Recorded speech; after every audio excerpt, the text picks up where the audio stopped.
Queda usted posesionado como presidente constitucional de la República de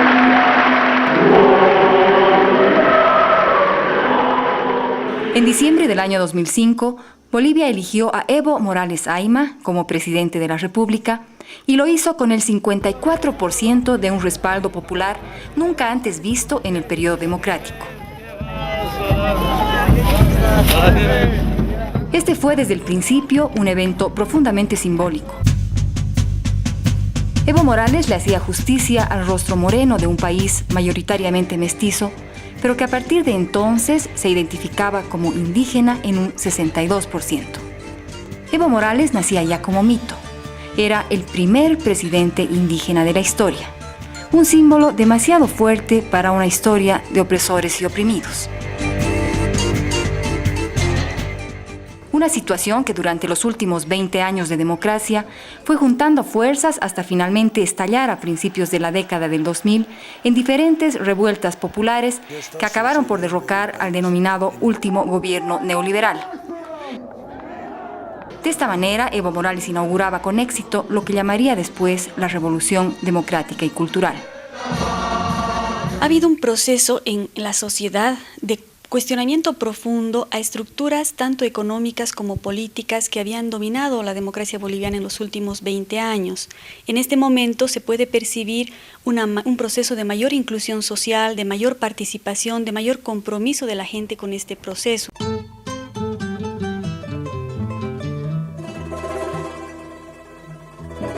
Evo Morales Ayma nació en Illasabe, un remoto lugar en el cantón Orinoca del departamento de Oruro, que más parece el fin del mundo. Una región casi desértica que a Evo siempre le quedó pequeña. Eras inteligente, eras él. Evo Morales dejó el campo muy pronto. Luego de ganarse la vida como trompetista en la ciudad de Oruro, en la década de los años 70, junto a su padre Dionisio, partió hacia la región tropical del Chapare, al centro del país, en busca de tierras fértiles. Y vaya que las encontró, porque es aquí donde Evo Morales inició su carrera política como dirigente sindical de los productores de hoja de coca. Evo Morales es un dirigente de raíz sindical, cocalera, evidentemente parte de los sectores excluidos del país y de origen aymara, aunque él no habla ningún idioma originario. Él no ha tenido una construcción identitaria como un dirigente indígena, pero sí en el momento de su posesión, en el momento electoral donde él llega al poder, ha articulado con mucho éxito este tema indígena que estaba evidentemente impulsado por sectores muy importantes del país desde la década de los 90. Son precisamente estos sectores sociales los que son y se sienten actores de este proceso de cambio. En particular los cocaleros del Chapare, que han sido el soporte político del gobierno de Evo Morales, quien pese a las críticas de distintos sectores, se mantiene como presidente de las 6 federaciones de cocaleros, con lo que ello implica considerando el crecimiento del narcotráfico en el país. Pero si en algo coinciden los analistas, es en señalar como el mayor logro de la gestión de Evo Morales, 4 años después, el cambio profundo en las estructuras sociales.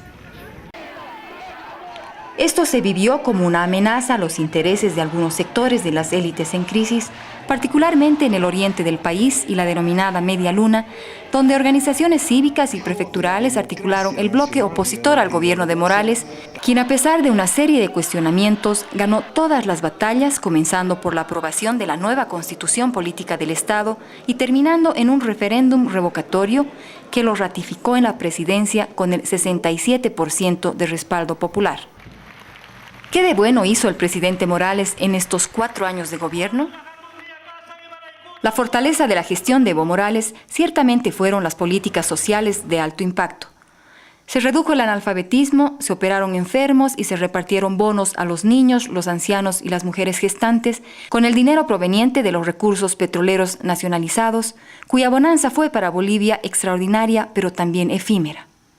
Habrá que ver si es posible corregir y volver al curso de entender que la solución para un país como Bolivia no son los recursos naturales, porque esta idea de los recursos naturales, pare de sufrir, llegó el gas, pare de sufrir, llegó el estaño, pare de sufrir, ahora es el litio, pare de sufrir el hierro, ¿no es cierto? Crea una sociedad muy rentista que espera simplemente un bono, crea un sistema político que en torno de las rentas del gas dispute el poder, la simbología, los discursos, el nacionalismo se alinea en términos de recursos naturales.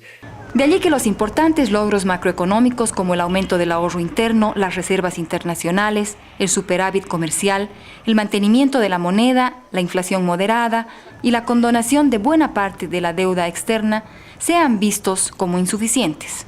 Este gobierno no representa precisamente un quiebre estructural en términos de propuestas de gestión política en Bolivia. ¿Por qué razón? Muchos de los elementos que este gobierno ha demostrado, por ejemplo, la nacionalización de los recursos estratégicos, es un elemento que responde más bien a una vertiente nacionalista que ya se había llevado adelante en el país en la Revolución del 52. A lo que quiero llegar es a que en este momento este gobierno ha recogido muchos elementos tal vez no concluidos de la historia boliviana y los ha reposicionado en el escenario político. Y es que a pesar de una gestión aparentemente exitosa, las cifras de la pobreza, el desempleo y el subdesarrollo no se han modificado. Bolivia sigue dependiendo de sus recursos naturales como riqueza heredada y es todavía incapaz de generar riqueza. El racismo y la confrontación se han agudizado, se ha quebrado el poder judicial y la democracia está debilitada. Y la gran pregunta verdaderamente creo que nos llena de gran incertidumbre es hacia dónde nos dirigimos. Ese parece ser el desafío para Evo Morales, que ha dicho al mundo queremos socios y no patrones, marcando así un rasgo fundamental de la identidad misma del país más pobre de Sudamérica, que busca soberanía y dignidad. Evo Morales tiene pendiente, paradójicamente, trascender el simbolismo de lo indígena para lograr la inclusión de todos los bolivianos y encontrar entonces una visión de país compartida que le permita echar a andar la nueva estructura del Estado plurinacional que se avecina.